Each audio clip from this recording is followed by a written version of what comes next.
So guys अब हम लोग देखेंगे HTML फॉर्म्स के बारे में। तो हमने इससे पहले काफ़ी चीज़ें HTML में देख ली है कि किस तरीके से आप हेडिंग टैग्स, ये सारी टैग्स, एट्रीब्यूशंस ये कैसे यूज़ होते हैं। अब हम आगे बढ़ते हुए जल्दी से एक फ़ोल्डर बनाएंगे और इसका नाम मैं रखूँगा tutorial5.html और जल्द ही इसके ऊपर हम बॉयलर प्लेट कोड लगा देंगे। यहाँ पे बॉयलर प्लेट कोड के लिए मैं बॉयलर प्लेट लगाने के बाद हम यहाँ पे टाइटल में लिखेंगे आज हम बात करने वाले हैं फॉर्म्स के बारे में। तो यहाँ पे मैं फॉर्म्स लिख देता हूँ और फॉर्म्स जो है वो बहुत ही इंपॉर्टेंट टॉपिक है। सबसे पहले जल्दी से बॉडी में मैं H2 टैग लगा लेता हूँ। यहाँ पे हम लिख देते हैं this is a form tutorial. आप यहाँ अपने हिसाब से हेडिंग टैग लगा सकते हैं। मैंने यहाँ H2 प्रीफर किया है, ये H2 एकदम सही है, मेरे को इस तरीके से लगता है ये देख। और आप H1 भी यूज़ कर सकते हैं, H1 ज़्यादा बड़ा हो जाता है लेकिन मैंने H2 यूज़ किया है। अब हम यहाँ पे फॉर्म टैग का यूज़ करेंगे। तो आप जैसे ही फॉर्म लिखेंगे, आप फॉर्म लिखने के बाद यहाँ पे सजेशन देता है तो फॉर्म, आप केवल फॉर्म क्लिक करिए और यहाँ पे एक्शन में आपको क्या लिखना होता है। एक्शन जो होता है ये बैकएंड के लिए होता है। एक्शन के अंदर बैकएंड फाइल यूज़ होती है, जैसे आप यहाँ पे बैकएंड में PHP दे सकते हैं, पाइथन दे सकते हैं। तो मैं यहाँ बैकएंड डॉट PHP दे दूंगा कि ये फॉर्म कहाँ सबमिट होगा, कहाँ पे ये जाके हमें फॉर्म सर्वर को देना है, किस तरीके से देना है। तो ये बैकएंड का काम है। तो यहाँ पे बैकएंड की फाइल जनरेट करते हैं। तो मैंने यहाँ बैकएंड डॉट PHP दे दिया है। तो यहाँ पे अब फॉर्म डाटा सबमिट करना हो तो हम अब मैं अपने फॉर्म के अंदर कुछ डाटा डालूंगा, कुछ चीज़ें डालूंगा। तो यहाँ पे मैं इनपुट सबसे पहले यूज़ करूँगा। तो फॉर्म के अंदर हम यहाँ पे एंटर दबाएंगे और इनपुट यूज़ करेंगे। सबसे पहले तो आपको मैं ये डिफ़ॉल्ट ब्राउज़र पर क्लिक करके आपको दिखाता हूँ किस तरीके से ये दिख रहा है। तो ये H2 का हेडिंग दिख रहा है और फॉर्म हमें अभी दिख नहीं रहा है क्योंकि हमने फॉर्म के अंदर कुछ भी डाटा ऐड नहीं किया। तो जैसे ही हम यहाँ पे फॉर्म के अंदर डाटा ऐड करेंगे, तो ऐड करने के लिए यहाँ पे आप इनपुट लिखेंगे और इनपुट में इतने सारे सजेशन चालू हो जाते हैं। इनपुट बटन, इनपुट BTN, यहाँ पे एक बटन ही है ये। Input check box, input colour, input device, date time के लिए, ईमेल के लिए, ये सारे फॉर्म्स के अंदर जितने भी हमें इनपुट दिए जाते हैं वो सारे आपको सजेशन VS कोड दे देता है। ये बहुत ही अच्छा फीचर है VS कोड का, आप इसे यूज़ करिए। आपको इतना ज़्यादा कोड लिखने की ज़रूरत नहीं है, आपको पता भी चल जाएगा कि कौन कौन सा इनपुट इसके अंदर होता है। तो हम इनपुट टेक्स्ट यूज़ करेंगे।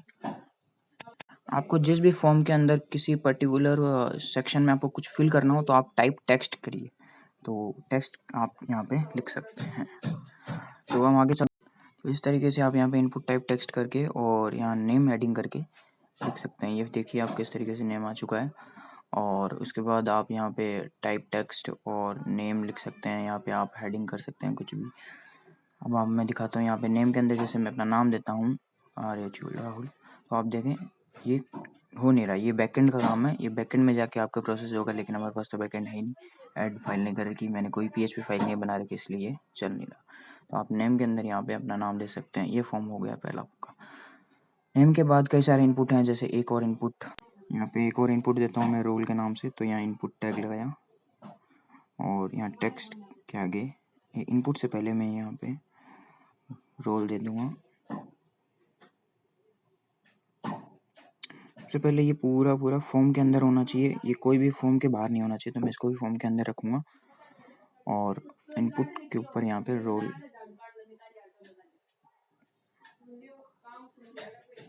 रोल लगा दूंगा, यहाँ पे ROLE।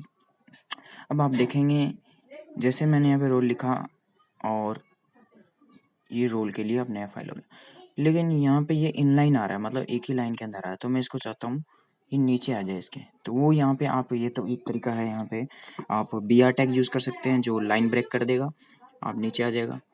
और एक यहाँ पे सॉरी सेव कर लिया था मैंने गलती से, और यहाँ पे मैं जैसे फिल करता हूँ ये रो प्रोग्रामर आ जाता है। यहाँ पे BR टैग यूज़ कर सकते हैं, या तो एक होता है div tag. div tag use करना एकदम सही है, BR टैग यहाँ पे बिल्कुल गलत है मेरे हिसाब से। तो यूज़ कर भी सकते हैं लेकिन हम मैक्सिमम टाइम BR नहीं div टैग यूज़ करेंगे। जैसे यहाँ पे मैं div यूज़ करता हूँ। अब मैं यहाँ div यूज़ किया और div टैग यूज़ करने के बाद मैं इसको इसके अंदर ले आता हूँ। अब आप देखेंगे यहाँ पे मैं इसके लिए पर्टिकुलर div, हर एक इनपुट के लिए मैं अलग अलग div यूज़ कर लूँगा। div क्या होता है, एक ब्लॉक लेवल एलिमेंट होता है, इसलिए हम इसे, और जो टाइप इनपुट टाइप होता है ये इनलाइन होता है। तो हमें से ब्लॉक लेवल एलिमेंट के लिए हमें div यूज़ करना पड़ता है। br टैग मैं बताऊँगा किस तरीके से आप यूज़ कर सकते हैं। तो यहाँ पे div दूसरा यूज़ करेंगे। अब div दूसरा यूज़ करने के बाद हम इसको इनपुट के अंदर रख देंगे और फिर रिफ्रेश करता हूँ। ये देखिए यहाँ पे आ चुका है, लेकिन ये नेम हट चुका है यहाँ, सॉरी ये नेम वापस लिखना पड़ेगा मुझे, बाय मिस्टेक नेम भी कट हो गया। अब हम यहाँ पे नेम लिख देते हैं, नेम आ चुका है। ये इस तरीके से div यूज़ हो चुका है। अब हम यहाँ पे स्पेस देना चाहें तो यहाँ br टैग यूज़ कर सकते हैं, सॉरी HR नहीं br, गलती से टाइप हो गया। यहाँ पे br लिख देते हैं। HR आपको पता है ना किस तरीके होता है, HR ओनली लाइन, एक रूरल बनाने के लिए, ठीक है, रूलर बनाने के लिए यहाँ पे यूज़ होता है। और हम br टैग यूज़ करेंगे तो इस पे सब, तो आपको थोड़ा बहुत तो पता चल गया होगा हम div टैग यूज़ क्यों करते हैं, क्योंकि div हम जानते हैं ये ब्लॉक स्पैनिक एलिमेंट होता है और यहाँ पे इनपुट इनलाइन स्पैनिक एलिमेंट। आप बिल्कुल टेंशन फ्री हो जाइए, इनलाइन ब्लॉक ये हम आगे बात करेंगे किस तरीके से इनलाइन होता है, किस तरीके से ब्लॉक होता है, क्या HTML टैग्स यूज़ होते हैं इसके अंदर। तो यहाँ पे एक इनपुट देता हूँ ईमेल, तो यहाँ पे ईमेल जैसे मैंने यूज़ क्लिक किया, अब आप देख सकते हैं कितना बढ़िया सजेशन मिल जाता है मुझे हर चीज़ के लिए, VS कोड का फीचर्स कितना बढ़िया है यहाँ पे। तो आप ईमेल यूज़ करेंगे और यहाँ पे आप नेम देंगे। तो नेम क्या होता है, बैकएंड को हमें बताना होता है कि ये नेम इस तरीके से है और ये हम किस टैग जो मतलब ये टैग है ईमेल, ये किस लिए यूज़ कर रहे थे। यहाँ पे नेम में ईमेल दे दूंगा और ईमेल में, और आईडी अभी हम बाद में बात करेंगे, आईडी भी बहुत यूज़ होता है, CSS जब यूज़ करते हैं तो आईडी यूज़ होता है और हम बाद में बात करेंगे इसके लिए। तो हम नेम में ईमेल दे दिया। अब आप नेम ईमेल जैसे क्लिक किए यहाँ पे इनपुट से पहले यहाँ पे ईमेल में लिख देता हूँ और रिफ्रेश किया, ये ईमेल आ चुका है। तो यहाँ पे सबसे पहले यहाँ इन थोड़ा स्पेस दे दूंगा, अच्छा br टैग यूज़ करके, जैसे br टैग यूज़ किया ये स्पेस आ चुका है। अब यहाँ पे आप ईमेल लिख सकते हैं, नेम लिख सकते हैं, रोल लिख सकते हैं, इस तरीके से हमारा फॉर्म जनरेट होता है। तो ऐसे ही हम सबमिट भी कर सकते हैं इस फॉर्म को। सबमिट के लिए दूसरा इनपुट होता है, यहाँ पे भी हमें सबमिट के लिए दूसरा इनपुट के लिए सजेशन मिल जाएगा। तो हम हर एक टैग के अंदर नेम देते हैं। आप समझ गए होंगे कि हम यहाँ पे div क्यों यूज़ कर रहे हैं। div भी यूज़ कर सकते हैं, br भी यूज़ कर सकते हैं। br में ज़्यादा यूज़ करना पड़ता है, div एक पूरे मतलब जो इनलाइन होता है उसको कवर कर लेता है, तो वो नीचे आ जाता है, उसको स्पेस नहीं मिलता, तो वो ब्लॉक लेवल एलिमेंट बन जाता है। और हम जानते हैं यहाँ पे कि नेम क्यों यूज़ कर रहे हैं, बैकएंड को हमें टैग को पहचानना होगा, बैकएंड जो होता है उसे टैग को पहचानने के लिए हम यहाँ पे नेम यूज़ करते हैं। नेम हम यहाँ, तो समझ में आ गया आपको नेम और ये div किस तरीके से यूज़ हो रहा है। यहाँ पे मैं सबमिट यूज़ कर रहा हूँ, तो इनपुट में सबमिट हम किस तरीके से करेंगे, तो वैल्यू में मैं यहाँ पे लिख देता हूँ फॉर्म। अब सबमिट के ऊपर ये फॉर्म लिखा आ जाएगा, देखिए इस तरीके से सबमिट आ चुका है। ये लेकिन हो नहीं रहा है, इसको बैकएंड चाहिए, मैं रिफ्रेश करता हूँ वापस, यहाँ पे मैं फॉर्म की जगह सबमिट लिख देता हूँ।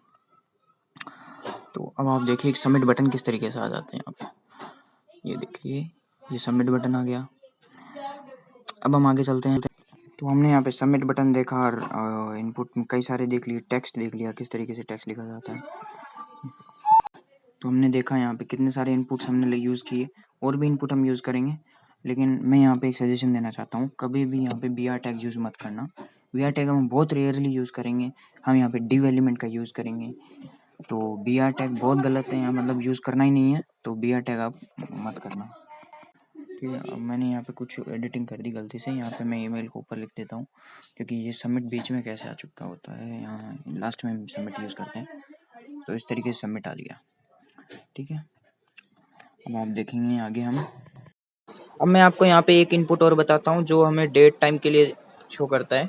तो ये आपको सजेशन में दिख जाएगा डेट टाइम, यहाँ पे मैं टाइम इन्वॉल्व नहीं करूँगा, सिर्फ डेट इन्वॉल्व करूँगा। तो मैं टाइम हटा देता हूँ यहाँ से, और ये डेट के लिए होगा, तो यहाँ पे मैं नेम में यहाँ पे डेट लिख देता हूँ, और आईडी में यहाँ से हटा देता हूँ। आईडी का मैं कंसेप्ट आपको बाद में बताऊँगा आगे, CSS जब स्टार्ट होगा। तो अभी मैं यहाँ पे रिफ्रेश मारता हूँ, आप देखिए कि किस तरीके से यहाँ पे डेट शो हो रही है, पूरे प्रोफेशनल तरीके से डेट यहाँ पे आ गई। तो आपको ये ऐसे ही डेट टाइम के लिए यूज़ करना है। ये फॉर्म के कुछ इनपुट्स हैं, इस इनपुट की वजह से हमें डेट मिल गई, ये पूरा कैलेंडर हमें ओपन करके दे देता है।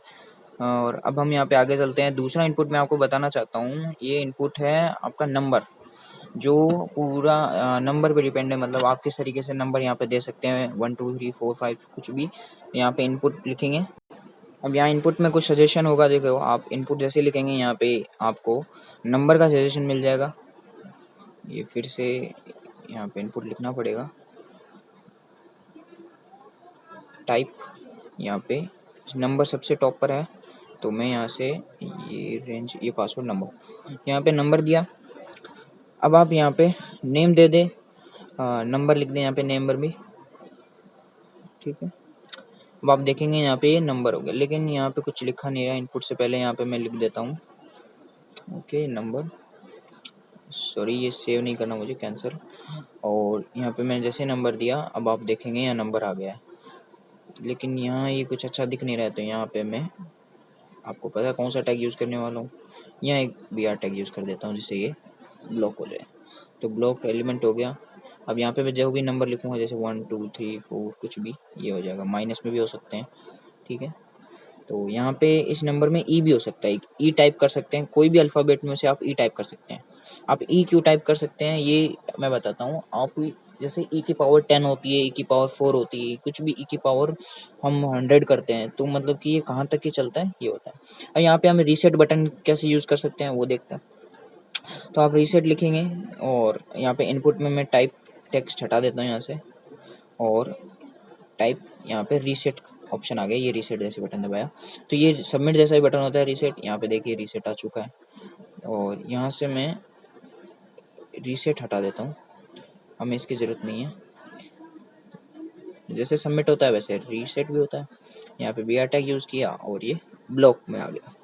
तो इस तरीके से हम रीसेट, सबमिट, ईमेल, नेम, हर चीज़ को लिए हम फॉर्म में यूज़ कर सकते हैं। मतलब आप यहाँ पे इनपुट दे सकते हैं। एक लेबल टैग भी होता है जो मैं बाद में बताऊंगा। लेबल टैग ये फॉर्म के अंदर ही यूज़ होता है। ये किस लिए यूज़ होता है और क्यों यूज़ होता है वो मैं आपको नेक्स्ट वीडियो में बताऊंगा।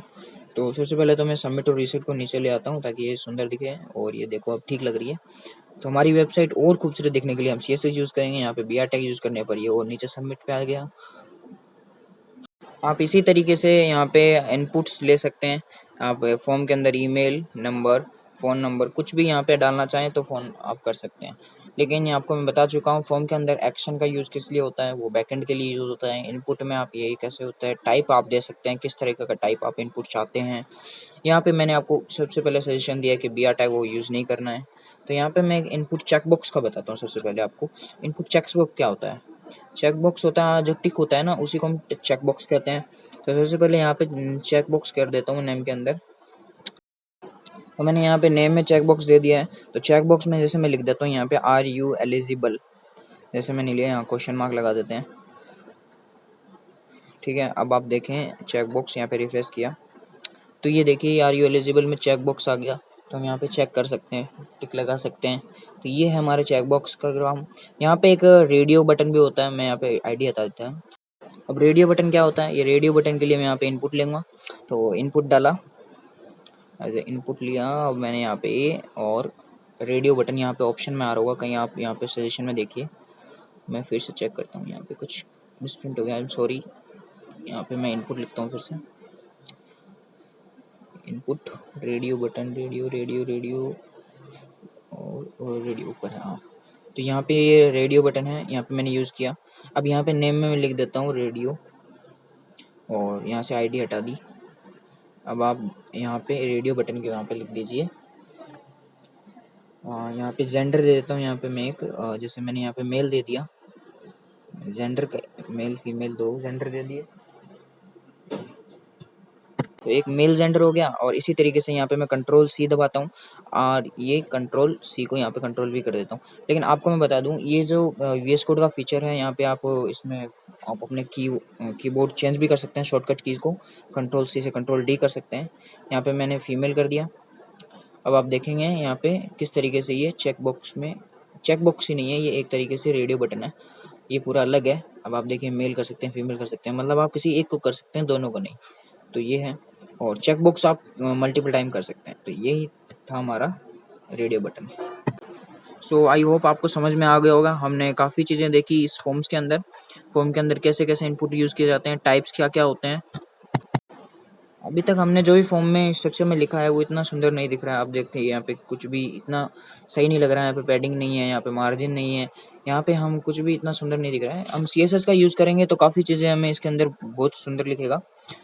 तो ये CSS के पार्ट है। अभी आपने मेरी प्लेलिस्ट एक्सेस नहीं करी है तो इसको एक्सेस ज़रूर कर लेना। मैं आने वाली सभी वीडियोज़ इसके अंदर डाल दूँगा। अभी तक मैंने इसके अंदर 6 वीडियोज़ अपलोड करी हैं और आने वाली वीडियोज़ जितनी भी हैं वेब डेवलपमेंट की सारी वीडियो अपलोड करूँगा। तो मिलते हैं नेक्स्ट वीडियो में। Till then see you, bye bye.